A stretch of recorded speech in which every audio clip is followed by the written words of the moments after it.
Oh man, that's a lot of Push 3 content, posted the day it came out too. They must be pretty trustworthy. Definitely doesn't seem like the company acting as a puppet master. I'm sure their opinions are completely untainted and pure. The Ableton Push 3 is the third iteration of Ableton's expressive standalone instrument. Now the reason I put that in quotations is because I wouldn't say every iteration of it has been expressive or an instrument, or standalone. Actually, you can control Ableton essentially in almost any way. I'll explain the limitations here in a bit, and it even has MPE built into it. MIDI polyphonic expression, which lets you express your MIDI data in many more creative and powerful ways than a regular keyboard. Some other new features include a built-in audio interface, allowing you to record vocals, guitar, etc. directly into it. Now there are two versions of the Push 3. One which is purely a controller that still requires a computer to use, as well as one which also operates in standalone mode, basically allowing you to work with Ableton without a computer or power even, at least until it dies. It's worth noting the standalone can also work with your computer as a controller as well too. One important thing worth noting here is Ableton did not send me this, I purchased this with my own money. Literally no one has any control or even the slightest influence over my opinions here because I'm the one who wasted $2,000 on this. My appreciations will be strong as well as my criticisms. Now obviously you can't say that about every video on the Push 3 out there. In fact, I might even say most of them. In fact, the first one I posted, I had a fairly strong reaction to it being released, which slowly diminished over time. I wouldn't even say slowly, it quickly diminished overnight. Yeah, for once I got bit by the hype bug. I'm sorry guys. I don't have to cope with the fact that I'm stuck with it either. I can return this within 30 days if I wish to. I still haven't decided if I want to yet. Okay, now that we got the basic information out of the way, let's focus on the review. I'm gonna talk about what I like about the device before getting into the criticisms. And believe me, there are a lot of criticisms to be had. So it has every Ableton device within it, including Max for Live devices. You can also use custom Max for Live devices that you find online or make yourself. It virtually functions the exact same as Ableton does in your computer. The one big caveat though is it doesn't have an arrangement mode. I know, complete blasphemy. Now, while I understand people's frustrations about not having an arrangement mode, personally though, I don't know if I'd want to arrange on this anyways. I know, don't kill me guys. But I do get the complaint that it should have it. I thought we were only going to be talking about the good things here. Spoiler alert, the good and the bad things are going to be mixed in a bit here. There are a few technical things missing as well too. One I could think of off the top of my head are follow actions. To answer some people's questions though, yes you can sidechain easily. Easily is definitely subjective there. You can sidechain though. You have access to all the greats such as OTT, drum bus, etc. This is obviously limited to what version of Ableton you have though. Also you need a legitimate copy of Ableton in order to authorize your push to that version. Don't ask how I know that. I definitely did not test it. You can save drum racks and presets as well too. You can even name them, as well as freeze, flatten, etc. I wanted to test what it would be like to use my favorite Ableton push racks on this. So I downloaded a bunch of them and tested them. They work just as you think they would. My favorite one being The One by Oversampled. I really like how when you record or play something, you can see it in the clip mode as well as on the sequence on the pads. Some of the things I'll be praising were things that already existed in the Push 2 by the way. It's surprising how many options exist within this thing when you menu dive enough or look up a tutorial about it online. You can even convert a sample to MIDI just like you can in Ableton. The standalone version is definitely really useful for people who want to perform live with Ableton because you no longer need a laptop to do so. So I think that is one of the biggest use cases for it being standalone. I mean, obviously you can produce standalone if you want to as well too. It's just not really doing anything that you couldn't do already in the computer. I guess you have a different workflow, or you can cosplay as having an NPC, I guess, with it. One thing about performing with this instead of with the computer is that if you are also DJing your tracks, you may have trouble getting any last minute tracks on there, seeing as it requires Wi-Fi in order to transfer. For some reason, there's no ability to transfer directly through USB. Why? I really don't know. While the Wi-Fi transfer does come in handy and is usually pretty flawless, one of the great things about the Push standalone is that you can run Max for Live devices on it, and essentially I was able to run every single Max for Live device that I own on it except for one, and this one has a custom UI on it, so maybe that has something to do with it, but I was not able to run Rebound on it. Also, you can't run VST plugins. I'll explain why in a little bit. Being able to work with MPE is obviously really nice and a lot more expressive than not working with it. Don't let people fool you. It's a lot more complex than just wiggling your notes to get some vibrato. Along with being able to slide your fingers horizontally on the pads, you can also slide them vertically upward or downward as well too. allowing you to change parameters, such as the frequency of a filter or the position of a wavetable. One thing to remember as well too is when you're modulating one note, it doesn't have to affect the other note as well. So you can slide up vertically on one finger while leaving the other finger in the exact same place. This also allows you to pitch bend different notes to different directions if you want to,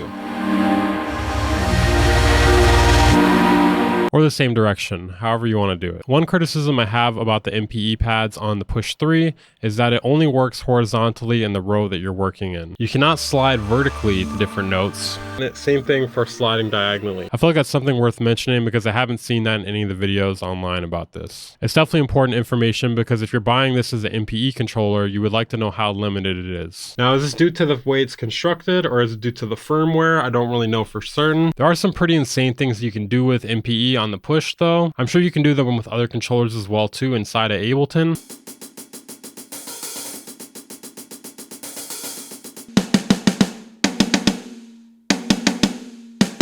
One really cool thing you can do is slide between different notes on a warped sample. This would be great to use on vocal samples to get some very strange outcomes.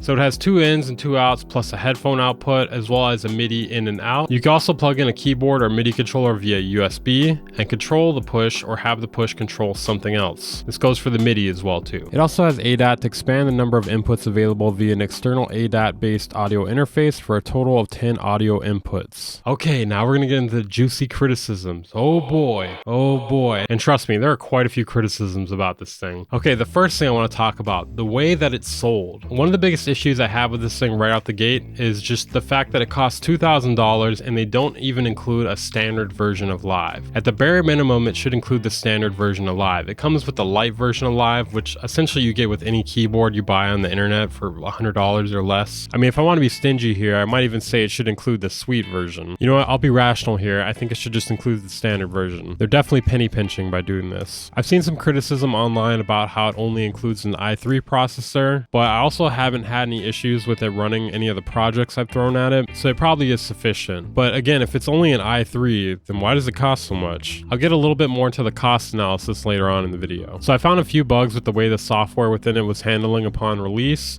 I did find that those were ironed out after updating the firmware though. Essentially just certain things not functioning the way they should, and then it would fix itself after I restarted it. I also feel like it's not intuitive without the manual. I'm not sure if that's really a real criticism, more as a warning. You probably should read the manual before you use anything that you use, especially if it's something as complex as this. Anyways, I unboxed it on stream and proceeded to make a beat immediately after, and holy shit, that was a huge mistake. Not the unboxing part, but me just trying to make a beat with it without reading a manual or watching a video or anything. There were quite a few moments where I was completely stuck and unsure how to proceed. There's a learn button on here that you can use to learn how to do certain things, and that did not work for me until I updated the firmware. I'm not sure why it is that way. Okay, next criticism, the startup time.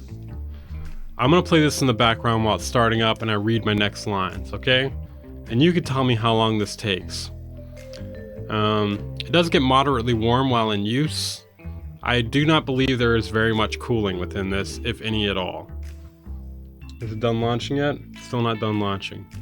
Okay, any minute now. Any minute now. Yeah. Realistically, it's slower than my computer. It's slower than any of my computers I've had the past 5 years or so. Why does it take so long to launch? I don't know. Okay, there, it launched. It took at least 30 seconds. If anyone knows why it takes so long to launch, please let me know. I can't figure it out. My next criticism is that they should make it a lot easier to install a bunch of live packs all at once. Now, you can download a bunch of packs at once, but when you go to install them, you have to one by one click install. Then it puts a pop-up on the screen, blocking the whole screen, not allowing you to do anything else while that's happening. And then after that, it takes you to the folder that it installed it to. Meaning you have to back out from that folder and go back to the packs area to go and install another one. While it's not the worst thing in the world, it's kind of a pain when you have to install 40 different packs. I'm assuming it's not possible to install a bunch of them at once anyways. Even if they can't fix that, they should make it so that it doesn't take you all the way back to where you install them. Now, the most important question of all, does it run VSTs? Does it run plugins? No. While it definitely has the power to run plugins, it can't because this thing runs on Linux, man. Just like most other devices like this. So Linux plugins, maybe they're coming in the future for things like this. I wouldn't hold my breath though. Okay, so many of you may or may not know, as I mentioned earlier in the video, there's no arrangement mode. Yeah, I know, blasphemy, but I am pretty hopeful that they will drop a firmware update at some point in order to add that. I do think the Push 3 should be able to do that. There's plenty of button combinations they get added to, and there's no reason they shouldn't be able to implement it on this. All right, next issue. I know you guys are probably like, oh my god, there's more issues. People at Ableton are just like, oh my god, there's more issues. Yeah, short battery life. Now this one I personally kind of understand. I know a lot of people online complain about it. 2.5 hours of battery life, $2,000. I can see why people complain about it. Gaming laptops last about 2 hours, at least mine does, while using Ableton or Adobe Premiere. So it kind of tracks with me that it would last about this long on this device. Although it kind of begs the question, if this thing only runs Ableton, they should be able to optimize it to run it better, you know, since the device was designed only to be used on this. There is a solution for it though. You can get an external battery pack to extend the life. Okay, now we're gonna get into one of the really big pieces of evidence that I have that this thing was rushed out the door. Okay, we're gonna have to wait for this thing to start up again. God damn it, I should have just left it on. Watch what happens here when you press this button. So this is the user mode button. It says user mode not available in this software version. You guys might say, oh, but you must not have the newest version of the software then, right? Okay, let's take a look at that. Okay, and it says your push is up to date. It says that right there. Don't worry, I'm covering my serial number right here because for some reason they showed the serial number right there. So what is user mode, you may be asking? It's a way to control parameters that aren't already bound by what is on the controller. Basically, you can set your own controls. So for some reason, they decided not to finish that before releasing it. Doesn't make sense to me. Does it make sense to you? Now, the next piece of evidence I have, this was pushed out the door. No arrangement mode. Maybe they weren't intending to have arrangement mode to begin with, but it's kind of hard to believe. It really seems like they launched it with enough features and not the complete set of features. Maybe this is what they were going for though. An unfinished user mode, no arrangement mode, I don't know. So I have a few theories about why they rushed it out. I know, guys. Get your tinfoil hats on. Theory number one, and this is the stupidest theory of all of them. They wanted to capitalize on all the NPC controversy the past few weeks about converters. No, I'm not laughing at the idea of the converters. I'm laughing at Ableton trying to capitalize off of converters. Because what converters? I mean, because obviously Ableton is not adding anything to that conversation. I do think this theory is really stupid, but also not impossible. Okay, theory number two, and I think this one is pretty likely here. They were trying to beat some product to the market. Now, I don't know what product it is exactly. It definitely wasn't the MPC 1 Plus, because seriously? But maybe there was something else another company is about to bring out that they were trying to beat to the market. I mean, maybe there's some other theory I'm not thinking of, or maybe they just meant to release it this way. I don't know. I really can't explain why there's no user mode. Can you? There has to be something up with this for them to not include user mode. They might as well just say we rushed this out the door instead of user mode not available. Okay, and now lastly, we're gonna have a more detailed analysis about the price. Now, one of the biggest complaints I see about this product is the price. The price, damn it. Oh my god, that is so much money. And they're right. Yeah, it is a lot of money for what it is. I'm gonna try to play a little bit of devil's advocate here, so please don't shoot me. Anyways, so it's $1,000 for the controller or $2,000 for the standalone version. I couldn't really remember how much the Push 2 was, so I used the Wayback Machine to figure out that it was $799 a few years ago. So that's only a $200 increase to get MPE as well as no user mode. I mean, audio interface. I mean, honestly, I don't really give a shit about user mode. It's just a meme at this point. Now, that's not the worst deal in the world if you think the Push 2 was appropriately priced. Now, here's where it goes a little bit off the rails. So let's say we can agree that that price is okay. I mean, maybe it isn't. We'll talk about that here in a minute. So that means that the remaining components cost $1,000. So that's the i3 processor, a battery, and a 256 gigabyte SSD hard drive. Yeah, that's not worth $1,000. I don't even know if that's worth $500. So something is definitely off with that, especially since they aren't even giving you the standard version of Ableton. So this part here, I think you could say is probably pretty overpriced. We're getting Ableton Lite with it, and basically that's just like a fuck you to the customer. Okay, now let's go back here a bit. What if you did think the Ableton Push 2 was overpriced? Then all of it is overpriced. Now, what do I personally think? I think it's all a bit overpriced. While I personally believe this device is far removed from something that people actually need, I feel like you could say that about most groove boxes. You could do all of it in a computer, most likely faster too. Would you enjoy it more though? I don't know, it depends on the person. Honestly, I wasn't sure if I was going to keep this thing originally, and I'm still not sure if I'm going to keep it. I really don't know though, because there are so many different issues with it, but there's also a lot of cool things about it too. But the more time I have with it, the more I enjoy the creative restrictions it puts on me, but I could also feel that way about any groove box too. I can get an MPC and feel the exact same way. I guess what separates this from other groove boxes is that you can use Max for live devices on it, as well as all the Ableton devices, MPE, etc., as well as the ability to seamlessly transfer between Ableton and the Push. Now, if you're watching this expecting a rating, I don't know what the fuck to rate it.